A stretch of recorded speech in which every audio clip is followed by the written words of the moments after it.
अस्सलाम वालेकुम everyone, this is Sanaullah Khan. Hopefully you guys doing well. और जैसे कि आप जानते हैं, हमने अमेज़ॉन FBA होलसेल का जो कोर्स है वो सक्सेसफुली कंप्लीट किया है। देन उससे पहले प्राइवेट लेवल मैंने आपको बताया था, और पाकिस्तान के दराज के ऊपर भी हम डिटेल से बात कर चुके हैं। लेकिन आज का जो हमारा न्यू कोर्स स्टार्ट होने वाला है वो है ड्रॉप शिपिंग। अच्छा, ड्रॉप शिपिंग वैसे तो बहुत सारे प्लेटफॉर्म्स के ऊपर हम कर सकते हैं, लेकिन जैसे कि Shopify, eBay drop shipping, Shopify drop shipping और Amazon drop shipping, Facebook market place drop shipping, इसके अलावा और बहुत सारे प्लेटफॉर्म्स के ऊपर आप ड्रॉप शिपिंग करते हैं। लेकिन फॉर नाउ जो कोर्स मैं दूंगा उसमें अमेज़ॉन ड्रॉप शिपिंग होगा और फेसबुक ड्रॉप शिपिंग के ऊपर हम बात करेंगे, ठीक है।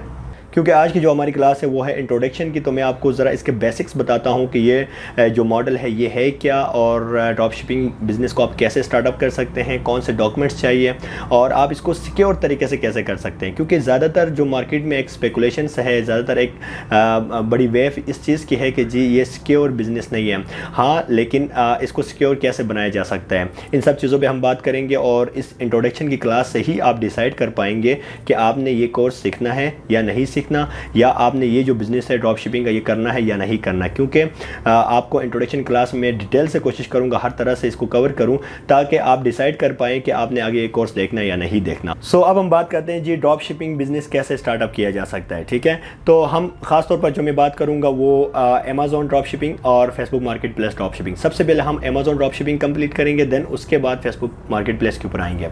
अच्छा, अमेज़ॉन ड्रॉप शिपिंग मॉडल जो बिज़नेस मॉडल है ये एक ऐसा बिज़नेस मॉडल है, यहाँ पर हम क्या करते हैं, अमेज़ॉन के ऊपर ऑलरेडी बहुत सारी लिस्टिंग्स या बहुत सारे ब्रांड्स होते हैं, ठीक है, जिनकी सेलिंग होती है और वो अनगेटेड होते हैं। वहाँ पर आप बआसानी मी टू जाके कर सकते होते हैं, ठीक है। तो हम क्या करते हैं, इस तरह के प्रोडक्ट्स को हंट करते हैं जिनके ऊपर अच्छा खासा प्रॉफिट हो और वो गेटेड ना हो। मीन्स हम जाके वहाँ जाके मी टू करें तो हमें कोई रिस्ट्रिक्शन ना हो, बआसानी हम उस लिस्टिंग के ऊपर जाके मी टू कर सकें। तो फिर हम क्या करते हैं, ऐसे प्रोडक्ट ढूंढते हैं और उनको जाके उनका एसएन फाइंड करते हैं अमेज़ॉन के ऊपर, और देन जाकर उसको हम मी टू करते हैं।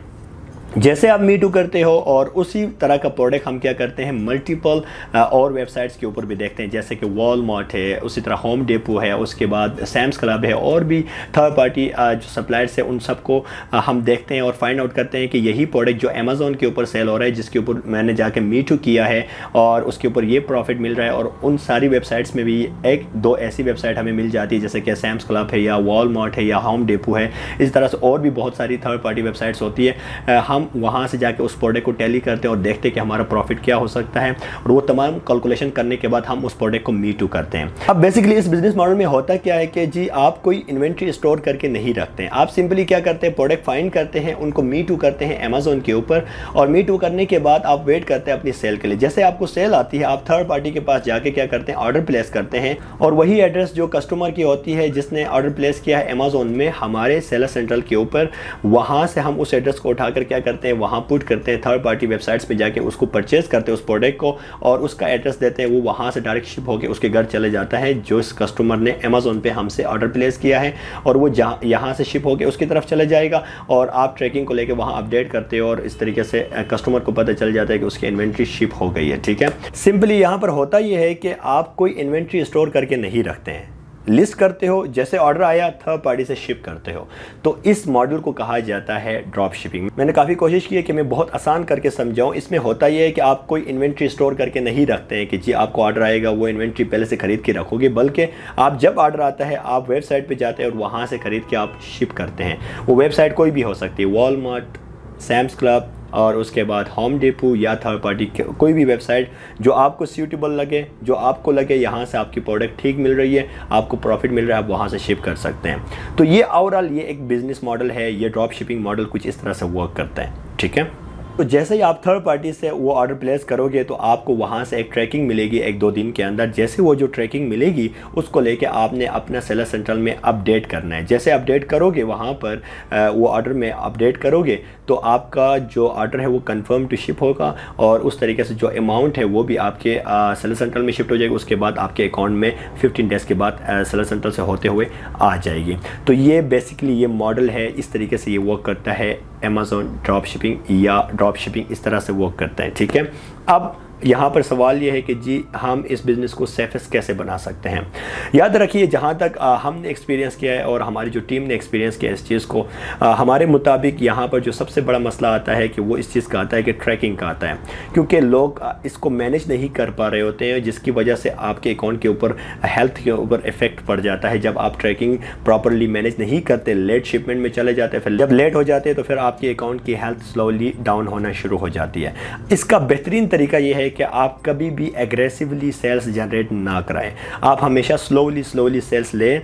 आप हमेशा इतनी सेल्स लें जितनी आप एक दिन में शिप कर सकते हैं। अब दूसरा सवाल ये है कि यहाँ तो ऑर्डर अक्सर कैंसिल हो जाते हैं सैम्स क्लब से, तो अब क्या करोगे, या वॉलमार्ट से या किसी भी प्लेटफॉर्म से सम टाइम ऑर्डर कैंसिल भी हो जाते हैं। उस टाइम ये करना होता है आपको, क्योंकि अब होता ही है कि जब भी आपको ऑर्डर आता है तो आपको 1-2 दिन का टाइम मिलता है, 2 दिनों के अंदर आपको शिप करना पड़ता है, वरना आप लेट शिपमेंट में चले जाते हैं।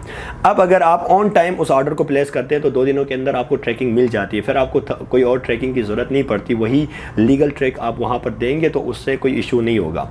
मगर सम टाइम ऑर्डर कैंसिल हो जाता है या लेट शिपमेंट की वजह से फिर होता क्या है कि आपको ट्रैकिंग फेक देनी पड़ती है, अदरवाइज़ क्या होगा, आप लेट शिपमेंट में चले जाते हैं। सो उस केस में हम क्या करते हैं, ट्रैकिंग परचेज करते हैं मुख्तलिफ वेबसाइट से जाकर, ठीक है, मुख्तलिफ वेबसाइट से जहाँ से पेड ट्रैकिंग ले सकते हैं आप, अच्छी ट्रैकिंग बाई करें और वो आप उसमें एड्रेस देते हैं, उस सिटी का नाम देते हैं, उसके बाद आपको एक ट्रैकिंग जनरेट करके दी जाती है, जिससे वो ट्रैकिंग आप जब अपने सेलर सेंट्रल में अपडेट करते हैं तो उससे ये शो होता है कि ऑर्डर इन ट्रांजिट है, ऑर्डर शिप हो चुका है, ठीक है। बेसिकली बैकएंड में आपका ऑर्डर 1 दिन लेट है, लेकिन अब वहाँ पर ये शो होता है, तो इसको कहा जाता है फेक ट्रैकिंग आप जनरेट करके वहाँ देते हैं, ताकि आपके अकाउंट की हेल्थ ख़राब ना हो, और जैसे आपका ऑर्डर बाद में प्लेस हो जाता है तो आप अपनी उस ट्रैकिंग को भी अपग्रेड कर सकते हैं, ठीक है। सो इस तरह से आप क्या कर सकते हैं, अपनी अकाउंट की हेल्थ को भी मेंटेन रख सकते हैं। इसके अलावा अगर आप अमेज़ॉन ड्रॉप शिपिंग करना चाहते हैं तो एक चीज़ अपने जहन में डाल दे कि ये एक बंदे का काम नहीं है। यहाँ पर आपके पास हंटिंग के लिए प्रॉपर एक ऐसा बंदा होना चाहिए जो प्रॉपर आपको हंटिंग करके दे। एक बंदा ऐसा होना चाहिए जो प्रॉपर आपको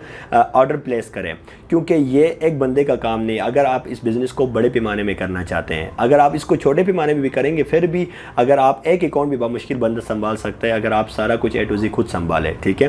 तो द बेस्ट वे कि आपने पहले जहन में ये चीज़ रखनी है कि आपको एक छोटी सी टीम की ज़रूरत है, या फिर आपके पास 1-2 बंदे तो एटलीस्ट होने चाहिए जो हंटिंग भी करे, और दूसरा एक ऐसा हो जो प्रॉपरली क्या करे, उस ऑर्डर को प्रोसेस कर सके, ठीक है। ये बहुत ज़्यादा इंपॉर्टेंट है। बहुत सारे लोग ये ब्लंडर्स करते हैं, आते हैं, उसके बाद उन्हें जब वो उसको कवर नहीं कर पाते हैं, सेल्स ज़्यादा लेते हैं, जिसकी वजह से वो उस बिज़नेस को नहीं संभाल पाते, जिसकी वजह से उनके अकाउंट के ऊपर इफेक्ट पड़ जाता है और वो अकाउंट सस्पेंड भी हो जाते हैं, और इस तरीके से वो बिज़नेस में प्रॉफिट भी जनरेट नहीं कर पाते हैं। तो ये बहुत ज़्यादा इंपॉर्टेंट है कि आपने माइंड ये क्लियर करना है कि आपके पास एटलीस्ट 1-2 बंदे ऐसे हो ताकि आपको हंटिंग प्रॉपरली हो रही हो और साथ ही ऑर्डर प्रोसेस होते हो, और आपको किसी भी तरह से अकाउंट की हेल्थ की जो इश्यूज़ है उसको मेंटेन करने की भी साथ साथ आपने कोशिश करनी होती है, ठीक है।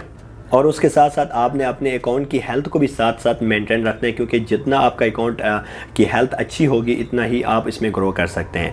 जब आप अकाउंट न्यू क्रिएट करते हैं सेलर सेंट्रल, तो हम स्टार्टिंग की जो 2-3 मंथ है हम स्लोली कम ऑर्डर जनरेट करते हैं, ताकि इतनी ही लिस्टिंग करते हैं जितने आप समझ सकते हैं, मैं संभाल सकता हूँ। और नए अकाउंट के ऊपर आप जब एग्रेसिव सेल लेते हैं तो अमेज़ॉन एकदम आपको सस्पिशियस केस में डालता है और बाद में आपसे इनवॉइसेस और बहुत सारी फिर इन्वेस्टिगेशंस करता है। द बेस्ट वे कि आप क्या करें, इसको स्लोली इंक्रीज़ करें, इसको अपग्रेड करें, जिसकी वजह से क्या होगा कि एक तो आप सस्पिशियस केस में नहीं जाएंगे, दूसरी बात ये कि आपको बिज़नेस की अच्छी समझ भी आएगी और आप इसको स्केल अप भी कर पाएंगे।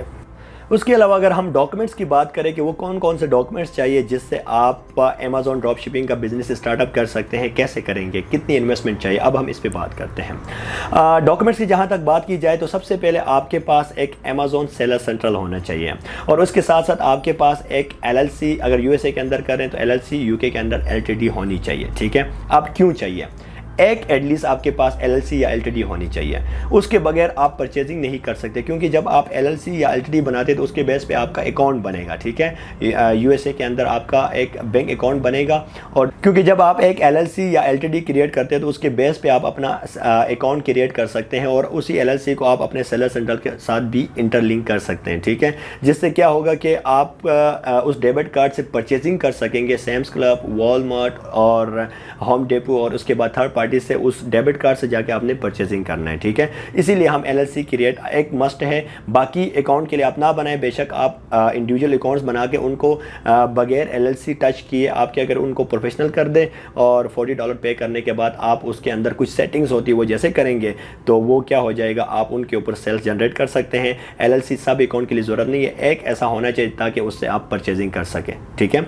अगर आप एक ही बंदे हैं, एक ही पर्सन बिजनेस करता है जो चाहता है इस बिज़नेस को बड़े पैमाने में करे या थोड़ा सा सिक्योर तरीके से करे, तो उसका बेस्ट वे ये है कि आपके पास एक दो सेलर सेंट्रल हो, एक LLC आपने क्रिएट की हो। और अगर आप अपना पर्सनल सेलर सेंट्रल के ऊपर बिजनेस ड्रॉप शिपिंग नहीं करना चाहते, आपको लगता है यार कल को अगर आपने होलसेल या PL करना है तो आप क्या करें, दूसरे कोई रिलेटिव्स जिनके ऊपर आपका ट्रस्ट है उनके ऊपर आप इंडिविजुअल अकाउंट्स क्रिएट करें, उनके ऊपर LLC ना बनाएं, सिर्फ अकाउंट्स क्रिएट करें, उनको प्रोफेशनल मॉडल में करें। और करने के बाद उसके अंदर कुछ सेटिंग्स होती है, जैसे वो सेटिंग आप कर देंगे उसके बाद अपनी जो LLC है आपकी उससे आप परचेजिंग करेंगे और सिंपली लिस्टिंग आप उन सेलर सेंटर्स के ऊपर करेंगे जिनके साथ LLC टच नहीं है, ठीक है। आप इस तरीके से भी कर सकते हैं, इसको मैं बाद में मज़ीद एक्सप्लेन करूंगा। फॉर नाउ ये इसी तरीके से ये बिज़नेस मॉडल वर्क करेगा। उसके बाद अगर आप अमेज़ॉन सेलर सेंट्रल क्रिएट करना चाहते हो उसके लिए आपके पास NIC पासपोर्ट और उसके साथ आपके पास बैंक स्टेटमेंट होना चाहिए और आपके जो बिल है घर के ये होने चाहिए। उसके बेस पे आप अपना सेलर सेंट्रल क्रिएट कर सकते हैं। और देन LLC के लिए आपके पास पासपोर्ट और NIC आपको प्रोवाइड करना होगा। जो LLC क्रिएटर्स है अकाउंटेंट्स होते हैं जो पाकिस्तान के अंदर मुख्तलिफ एजेंसीज ये सर्विसेज देती है, मेरी एजेंसी भी देती है स्केच ब्रांड्स, आप LLC बनवा सकते हैं। हम कोशिश ये करते हैं हमेशा LLC जो हो वो जो बनाइए ऐसे LLC बनाइए कि वो आप अगर हर अकाउंट के साथ LLC टच करना चाहते हैं तो उसके लिए फिर आप कोशिश करें कि वाइमिंग की बनाए, ड्रॉप शिपिंग के लिए हर एक के लिए। अगर आप चाहते नहीं मैं हर एक के ऊपर LLC टच करना नहीं चाहता, कुछ को सिंपली आप अमेज़ॉन सेलर सेंटर बनाकर उसके अंदर जो सेटिंग्स है वो एड्रेस जो होता है हम वो देते हैं USA वाला। जब हम पाकिस्तानी लोकल सेलर सेंट्रल जो होते हैं इंडिविजुअल अकाउंट्स उसके अंदर हम क्या करते हैं, सिंपली हमने वहाँ का कोई डमी एड्रेस देते हैं, जिससे क्या होगा आपके अंदर जो सेलर सेंट्रल है जो आपने क्रिएट किया इंडिविजुअल उसके अंदर जो शिपिंग का जो टाइमिंग होता है वो फिर आप USA के टाइम के मुताबिक से होगा क्योंकि वो अपग्रेड हो जाता है एड्रेस वहाँ पर। उस तरीके से भी आप कर सकते हैं। इसके बहुत सारे तरीके, ये सारा मैं आपको प्रैक्टिकली समझाऊंगा भी कि ये सारा कैसे होता है, किस तरीके से वर्क करता है। फॉर नाउ मैं कहना ये चाहता था कि ये बिजनेस मॉडल वर्क कैसे करता है, कैसे होगा, किस तरीके से आपने स्टार्टअप लेना है और ये सिक्योर है कि नहीं। ये सिक्योर है लेकिन सिक्योर तरीके से आपको करना पड़ेगा। एक बंदे का काम नहीं, एटलीस्ट एक दो या टीम ज़रूरत होती है इसके लिए। और बैकएंड में आपके पास एटलीस्ट एक दो अकाउंट हो ताकि आप कभी भी इस बिज़नेस में स्टक ना हो। अगर आपके ऊपर सस्पेंशन आ भी जाती है किसी वजह से तो आपका बिज़नेस कंटिन्यूस चले। ये इसकी ब्यूटी है। अगर आप इसको बड़े स्केल अप करना चाहते, बड़े पैमाने में करना चाहते या आप हमेशा इसको इससे क्विक अर्निंग करना चाहते, इसकी सबसे बड़ी ब्यूटी ये है कि आप बहुत जल्द इससे अर्न कर सकते हैं। और इसका जो प्रॉफिट मार्जिन है वो 20%, 30, 40 और ये डिपेंड करता है कि आप कितनी अच्छी इसकी हंटिंग करते हैं, ठीक है। तो प्रॉफिट मार्जिन भी इसका है और बहुत क्विक तरीके से आप पैसा यहाँ से अर्निंग कर सकते हैं। ये है बेसिकली अमेज़ॉन ड्रॉप शिपिंग। सो अब हम बात करते हैं जी इसके लिए कितनी इन्वेस्टमेंट चाहिए। अगर इन्वेस्टमेंट की बात की जाए तो बहुत सारे लोग इसके ऊपर मुख्तलिफ तरह से कहते हैं। कोई कहता है $100 से भी कर सकते हैं, कोई कहता है 500 से कर सकते, कोई कहता है $1000 होना चाहिए, कोई कहता है अनलिमिटेड होनी चाहिए। मैं जहाँ तक एक्सपीरियंस किया है और मैं समझता हूँ इस बिज़नेस को स्टार्टअप करने के लिए इसमें दो फैक्टर है। पहली बात यह है कि अगर आप इस बिज़नेस को अच्छे तरीके से करना चाहते हैं तो एटलीस्ट आपके पास बैकएंड में कुछ भी ना हो तो आपको LLC क्रिएट करके सारे डॉक्यूमेंट्स रेडी करके एटलीस्ट आपके पास $600 से $1000 के दरमियान होने चाहिए। $1000 या $600 एटलीस्ट मिनिमम इतना होना चाहिए जिससे क्या होगा आप स्टार्टअप ले सकेंगे, अच्छा खासा स्टार्टअप ले सकेंगे, ठीक है। अब ऐसी अमाउंट में आपने स्टार्टअप कैसे लेना है वो उसका तरीका है वो मैं आपको बताऊंगा। वो आपने लिमिटेड लिस्टिंग करनी होती है और लिमिटेड इन्वेंट्री वहाँ हम रखते हैं। मिसाल के तौर पर हम 1 यूनिट रखते हैं, 2 यूनिट, ताकि आपको जैसे वो सेल आए वो आउट ऑफ स्टॉक रहे और आपका जो अमाउंट है वो उसी में रोटेट होती रहे ताकि आप स्लोली इसको स्केल अप कर सकें। तो कम जितनी अमाउंट होगी इतना आपने टेक्निकली और इतना होशियार होकर आपने चलना है ताकि आपको ज़्यादा ऐसा ना हो कि आपने बहुत सारी इन्वेंट्री वहाँ पर शो की और आपको बहुत सारे ऑर्डर आ जाएं और फिर आपको ऑर्डर कैंसिल करने पड़े, ठीक है। तो उसकी टेक्निक से तरीकाकार है, जितनी कम इन्वेस्टमेंट होगी इतना आपने बड़ा केयरफुली चलना है क्योंकि आपको ऑर्डर्स इतने आए जितने आपके पास इन्वेस्टमेंट है, ठीक है। तो ये सारी चीज़ें मैटर करती है। एटलीस्ट आपके पास $1000 होने चाहिए जिससे आप अच्छा खासा स्टार्टअप कर सकते हैं। सो इसी तरह ये बिज़नेस मॉडल वर्क करता है और इंशाल्लाह हम नेक्स्ट लेक्चर में मैं आप लोगों को बताऊँगा कि मज़ीद डॉक्यूमेंट्स के बारे में बताऊँगा, लिख के बताऊँगा कौन कौन से डॉक्यूमेंट्स चाहिए सेलर सेंट्रल के लिए और उसके बाद LLC के लिए। देन उसके बाद हम मूव करेंगे सबसे पहले प्रोडक्ट हंटिंग की तरफ। देन उसके बाद हम चलेंगे जी उसको कैसे आपने मुख्तलिफ वेबसाइट से जाकर टैली करना है, उसके बाद मी टू करेंगे, उसके बाद सेल्स ऑर्डर प्रोसेस करेंगे और इसी तरह से सारे बिज़नेस मॉडल को हम स्टेप बाय स्टेप कवर करेंगे। और इंशाल्लाह मैं कोशिश करूँगा कि जितना प्रैक्टिकली हो सके बना लूँ, और कोशिश करूँगा कि आप यहाँ से जब ये कोर्स सीख जाएंगे तो आप बआसानी ड्रॉप शिपिंग मॉडल को अपना सकें, ड्रॉप शिपिंग बिज़नेस को आप बआसानी कर सकें। इस तरीके से मैं पूरी कोशिश करूँगा कि ये आप करें। आज की हमारी इंट्रोडक्शन क्लास थी, इससे ज़रूर आप लोगों को फ़ायदा हुआ होगा, और मैं कोशिश करूँगा नेक्स्ट लेक्चर में आपको मज़ीद डिटेल और प्रैक्टिकली चीज़ें लेकर आऊँ। और अपना ख्याल रखिएगा। पाकिस्तान जिंदाबाद।